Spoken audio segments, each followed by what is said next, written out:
Alright, Gemini, here's a photo of me and a character we're going to put on my shoulder. I'm starting it. Oh, not bad. Okay, now make us run through a forest. One crazy thing is that the execution time is super fast. With ChatGPT, it might take you about a minute to generate an image. And here, in about 10 minutes, I have this result. And yes, Gemini and Google have just made another big move. Just yesterday, I was criticizing Gemini's image generation engine. And now they've just released Nano Banana, which is incredibly impressive. It's just insane because you can provide a photo and you'll get amazing character consistency with a really high quality image. And all you have to do is enter a prompt. This example here is a real demonstration of what you can do. Similarly, you can provide two photos and combine them. So you can already imagine all the possible uses. For example, you could easily give it pictures of home interiors and imagine your future living space. You could also ask it to create movie posters with your own photo. You can use it to generate characters. And you won't have to rack your brain making YouTube thumbnails or taking photos of yourself anymore because AI can do it all for you. And something that's truly amazing is the speed at which it works. Honestly, on ChatGPT, you might have to wait a minute or even two for an image. Whereas here, with Gemini, you might wait just 10 to 15 seconds and you get the result. So in terms of work speed, it's absolutely incredible. And as for the results, they're super high quality. So I'm going to share all my little tips with you for working efficiently and also getting the results you want. To access Gemini's Nano Banana, you just go directly to Gemini. But be careful, this has nothing to do with this page right here, where some clever people created a domain name with an artificial intelligence also called Nano Banana. This is absolutely not Google. You arrive on Gemini, or Gemini, however you pronounce it. You give it a completely normal prompt to generate an image. You specify the format, for example in 16:9, and then you ask for a 32-year-old man who is running on a track. And there you go, we have our first image here, which is really high quality. Now what's going to be really interesting is that you'll be able to ask Gemini to modify your images so you can adapt them. For example, I'm going to ask it to modify the image, something that wasn't possible yet yesterday, and make him wear a yellow t-shirt. And here is the result in just a few seconds. So, we've kept the entire consistency of the image, but now he's wearing a yellow t-shirt. We can ask the AI to change the background, for example, to make him run in a supermarket. And here is the person running. So, it's not very natural, but we can change that again. What's really important here is that, as you can see, I don't have to give the image back to Gemini every time. It keeps the whole history, and that's already a huge time saver. So here he is now in a more natural position. So the first important thing is that you can ask it to create any image and then ask it to modify it as many times as you want without having to give the image back or re-upload it each time. Let's remember that as recently as yesterday, for example, with ChatGPT, you had to provide reference images each time so it wouldn't forget its work on previous images. And Gemini was unable to edit images at all. That's the first thing that's really interesting. Now, we don't have to generate images. We can use images that we already have at our disposal. So you can give Gemini, and therefore Nano Banana, a photo of yourself and ask it to do pretty much anything. So I give it a photo of myself and ask it to make me wear a white polo shirt. Originally, of course, I'm wearing a shirt in this photo. And now, in just a few seconds, here's my image again, my photo with me wearing a white polo shirt. Here too, it took maybe 10 to 15 seconds at most. As for the result we just got, the quality is quite impressive. You can clearly see the details, and you might notice in the bottom right corner this little mark indicating that the image was created by AI, specifically by Gemini. So, direct modifications to images work very well. Now let's see how we can combine these images. I tell it, here is a photo of me and a photo of my cat. It can identify them very well. It knows that this is a human and that is a cat. And I want you to put my cat on my shoulders. And here, the result is pretty nice. The cat is quite small, but if you look at the image provided, it's really the same type of cat. No problem, so I'll ask it to fix that and show the whole cat on my shoulder. And here, you can see it glitches a bit, it gives me exactly the same photo again. Well, no problem, we know very well that not all AI results are flawless, but we'll keep iterating. And here it is again.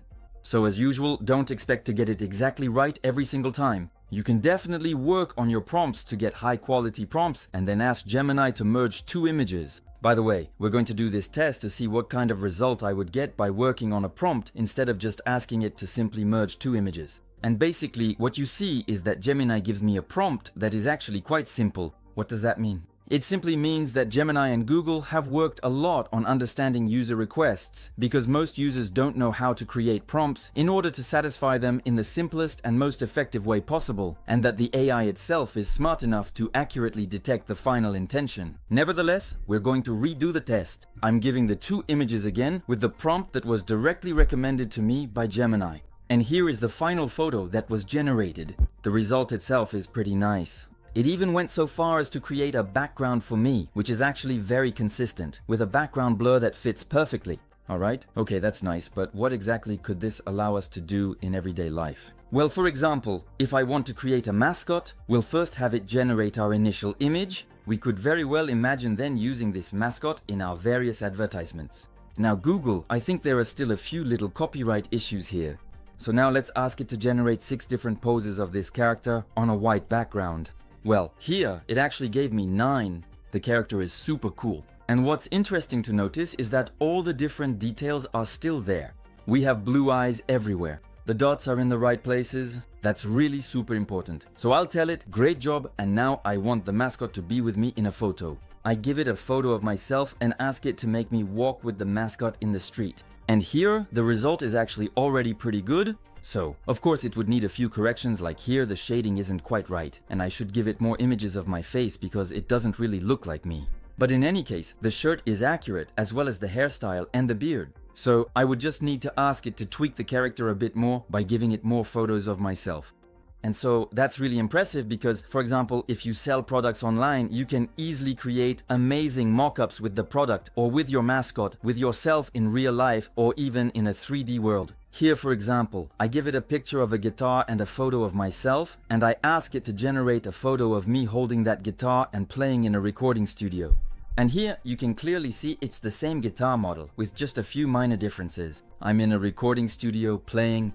So this would allow you to easily advertise any service with your projects, your objects, your products, whatever it may be. Now let's check one last thing. Can it handle a large number of images at once? And will that also improve its results? In this case, I gave it 5 photos of myself with different angles and different expressions, and we'll see if it manages to better reproduce my face.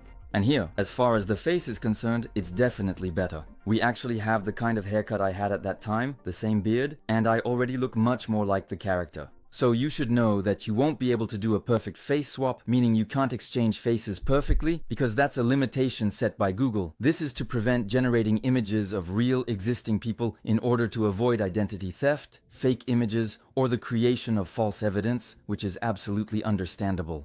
Now let's make the test harder. We're going to give it a photo of me, a photo of a guitar, and a photo of a beach to see if it can really understand the context and incorporate all the different elements. And bam, we get a kind of photo of me with the guitar, and of course with the context we just saw before. So here, it just did a simple assembly, but we could very well ask it to go a bit more in detail and depth with the image. One thing that's quite impressive is that it managed to respect the brand's design here on the headstock of the guitar. Similarly, we end up of course with real fingers and real hands, but above all, they're actually pretty well positioned for a guitarist. And so here is another angle with a photo of me with this guitar, still in the same context. Now, the quality of the photo is already pretty good. If you want to increase the quality, you look for an upscaler and it will be able to upscale the image for you. So you'll get a better definition and larger size for the image. And for that you really don't need to pay, but it will once again allow you to have higher quality images. So it's very impressive.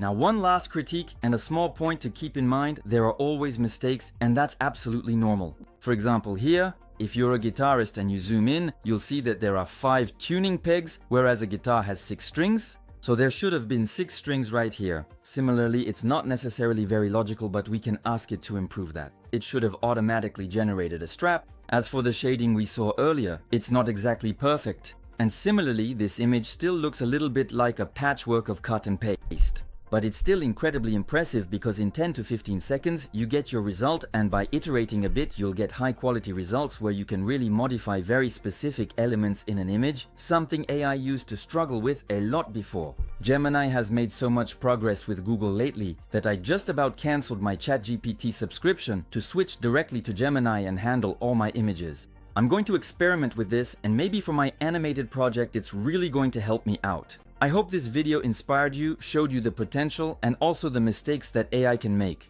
Wishing you great success in your projects. See you soon. Bye.